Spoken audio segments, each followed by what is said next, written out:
fait, mon segment de présentation était basé sur un des projets qu'on a effectué et qui traitait sur l'autonomie des usagers. D'accord. Oui. L'autonomie des usagers, est-ce qu'il y avait une tranche d'usagers en particulier ou bien c'est vraiment l'autonomie des usagers at large? OK. Donc, c'est ça. Il faut comprendre que l'autonomie des usagers, ce n'est pas par rapport nécessairement aux personnes âgées qui perdent d'autonomie. Oui. L'idée, c'est d'avoir une meilleure empowerment des usagers, donc qu'ils puissent gagner en autonomie vis-à-vis de toutes les relations qu'ils ont à travers leurs produits et leurs services. Okay. Donc, lorsqu'on parle d'autonomie, dans ce cadre-ci, c'était vraiment essayer de comprendre comment les usagers pouvaient par eux-mêmes, quand ils le voulaient, quand ils le pouvaient, selon leurs propres habilités, pouvoir faire l'installation d'un équipement électronique. Ça, c'est un exemple qu'on traitait dans ce projet-là, mais l'autonomie est vraiment plus large que ça. OK. Puis comment est-ce que tu peux influencer à ce moment-là, justement, cette tempowering de l'utilisateur, se donner du pouvoir et de l'autonomie à tes users? Comment tu peux encourager ça? Donc, c'est souvent par l'autonomie que ça va passer. L'empowerment, en fait, c'est vraiment un sentiment d'accomplissement, un sentiment de pouvoir faire les choses par soi-même. Donc, on l'encourage de différentes façons à travers les produits et les services, mais l'idée, c'est de donner les habilités, les capacités aux usagers pour qu'ils puissent réaliser par eux-mêmes les tâches qu'ils souhaitent faire. D'accord. Donc, l'idée dans ce projet-ci en particulier, c'était d'étudier quelles étaient les meilleures méthodes, les meilleurs moyens, les meilleurs produits pour que les usagers puissent avoir toutes les connaissances de leur côté, d'avoir aussi un sentiment de meilleure habilité. Donc, souvent, quand on se perçoit peut-être un peu moins capable de faire une chose, lorsqu'on donne les bons produits, les bons outils, on dirait qu'on a une meilleure perception de soi-même et ça nous donne envie, ça nous motive pour faire quelque chose supplémentaire. Puis dans quel contexte s'est insérée cette étude-là? Est-ce que tu as utilisé des outils particuliers? Est-ce que tu es allé chercher un contexte particulier pour vérifier ça? Donc, dans les projets de Tech3 Lab, on travaille toujours en partenariat avec une industrie. Dans le cadre-ci, mon partenaire, c'était Vidéotron. D'accord. Donc, on essayait, je ne sais pas si je suis capable, on me donne l'opportunité de pouvoir vraiment aller en détail dans le produit qu'on essayait de tester. Mais l'idée, c'est de diminuer, en fait, les appels dans les centres d'appel. Et donc, de diminuer tous les appels qui étaient un peu inutiles ou qui étaient franchement...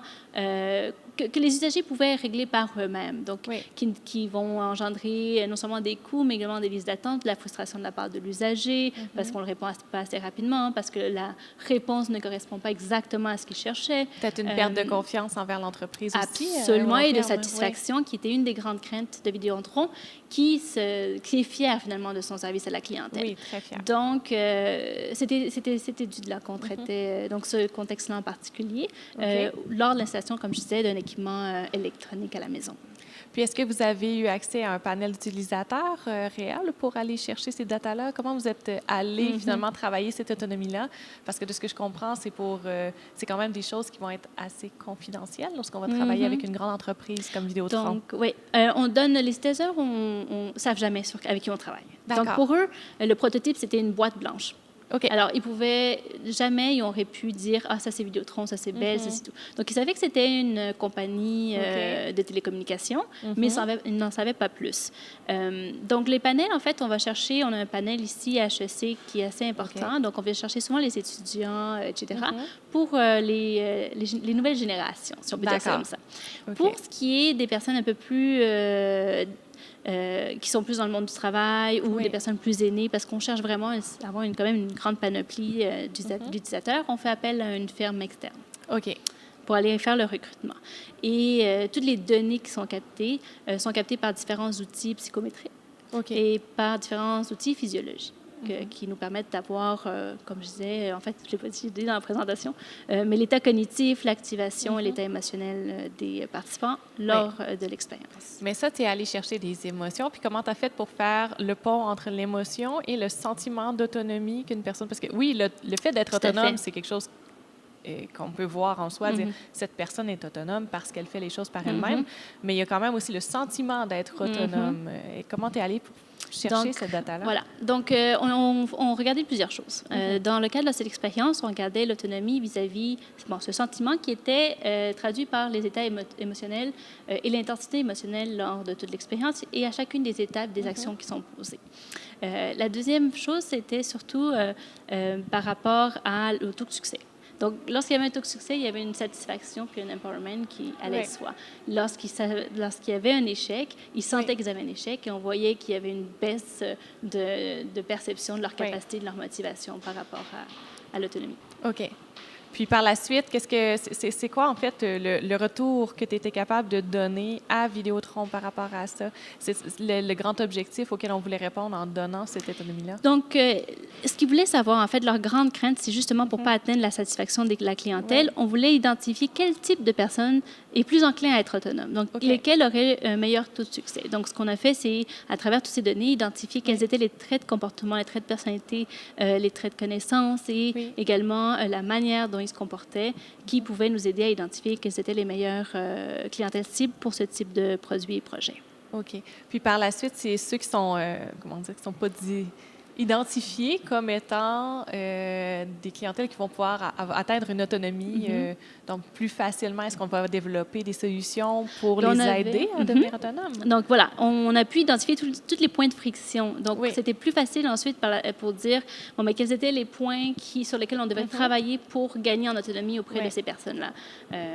Donc oui, on a eu différents points d'opportunité également, puis de recommandations pour pouvoir améliorer cette expérience. Puis sans nécessairement dire disons, des détails sur le projet ou le produit. Est-ce que tu peux nous partager, disons, des grands aspects qui touchent l'autonomie des gens puis auxquels c'est important de faire attention lorsqu'on fait du développement de produits? Sans nécessairement dire... Je peux te parler en large, mais c'est un peu dommage parce qu'on est vraiment allé dans le précis dans ce cadre de ce projet-là. Ah, quand même, OK. Puis on est vraiment allé... Puis quand on parle d'autonomie, on parle d'autonomie de l'installation d'un appareil électronique. Donc, il faut faire... faut remettre en contexte. Mais on a été capable de quand même aller assez spécifique pour dire, bon, mais ce moment, c'est un moment clé. Donc, il faut travailler sur ce moment clé pour que l'expérience se passe le plus naturellement possible et le mieux possible. Puis, est-ce qu'il y a des choses qui t'ont surprise par rapport à ce travail au niveau de l'autonomie? Pas vraiment. On avait plusieurs préconceptions, plusieurs hypothèses.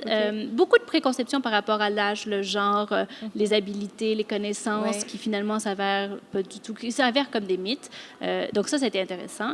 Mais plusieurs autres qui finalement qui ont permis de confirmer ce type d'hypothèse. Bien, tu vois, justement, tu parles de mythes. Un des mythes, tu l'as nommé plus tôt en entrevue, c'est le côté où est-ce qu'on se dit à partir d'un certain âge, les gens sont en perte d'autonomie ou ne seront pas capables d'utiliser la technologie. Tu sais, on a toujours le préjugé de dire les gens plus âgés, la technologie, ils ne comprendront rien. C'est un mythe qui perdure, mais qui est peut-être pas tout à fait. Il faut faire attention. Tout à fait. Et donc, il faut faire attention parce que c'est sûr qu'on part toujours avec ces bases-là.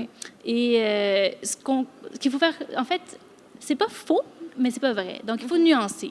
Les personnes de certain âge qui sont peut-être moins à l'aise avec la technologie parce qu'ils ont été moins confrontés à la technologie vont se percevoir avec une pire capacité ou une pire motivation qu'ils l'ont vraiment. Donc, on serait étonné de voir comment, lorsqu'on leur met dans la situation, souvent, ils ont un meilleur taux de succès pour différentes raisons. Parce qu'ils sont calmes, parce qu'ils prennent les choses une chose à la fois, parce qu'ils apprennent une nouvelle procédure. Ils prennent le temps, en fait. Ils prennent le temps, effectivement. Tandis que des jeunes qui pensent croire qu'ils sont capables vont peut-être être plus pressés à le faire et vont avoir beaucoup plus d'erreurs dans leur processus. Donc, de là les grandes découvertes par rapport à l'autonomie lorsqu'on parle de ce contexte-là. Donc, finalement, les personnes âgées, il y avait quelque chose qui influençait, c'était leur perception de leur propre capacité qui émane peut-être un peu des perceptions qui leur sont renvoyées au quotidien. Exactement, oui. C'est que dire à quel point on peut influencer un ensemble de gens simplement en leur renvoyant un cliché. Exactement. À part si quelqu'un a une grande personnalité puis pense savoir qu'ils sont capables, mais effectivement.